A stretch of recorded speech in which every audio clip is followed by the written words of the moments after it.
Tensions remain high in Libreville this Thursday with riots in the Gabonese capital. Winner and incumbent President Ali Bongo won another 7-year term in office and strongly condemned the opposition in a televised speech. His rival, Jean Ping, meanwhile, accused the Election Commission of inflating Bongo's score and said the only way to end the crisis is for Bongo to step down. Rioting began on Wednesday, and later in the night, the Presidential Guard attacked Ping's headquarters, killing at least 3 people and injuring more than a dozen. Gabonese authorities arrested another 1,100 people. UN Secretary General Ban Ki-moon, the European Union, the United States are all pushing for more transparency on Saturday's vote. Brussels and Washington are calling in particular for the results of each individual polling station to verify Bongo's win. Nicolas Germain has more. Never before has an election in Gabon been so criticized by the international community. The US said it was deeply concerned about the situation and, like the EU and the French foreign minister, it called for the results of every polling station to be published. France is concerned by the situation in Gabon. The vote of the people must be respected.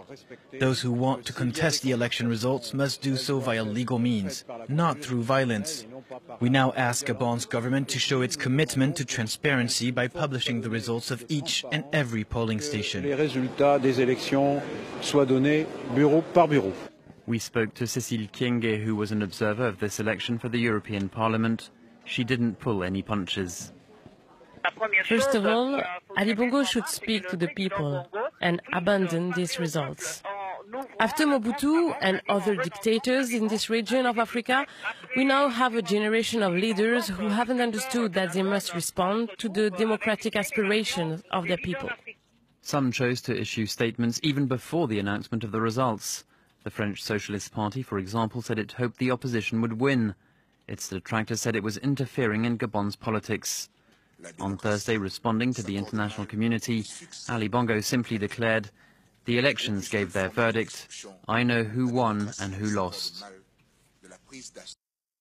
For more on the international perspective on this crisis, our guest is François Nwanga, a member of the concerned Gabonese diaspora, joining us from Washington, D.C. Thank you so much for joining us on France 24. Would you say you are satisfied with the international reaction to the events of the last few days in Gabon?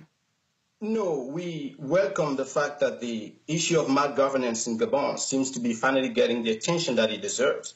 But at the same time, we see that the international response falls short of what the people expect.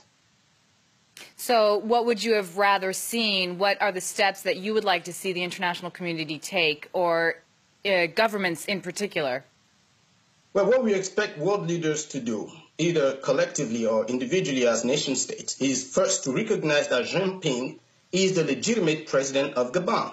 Second, to demand the immediate and unconditional release of all political prisoners. 3, ask Mr. Bongo to step down.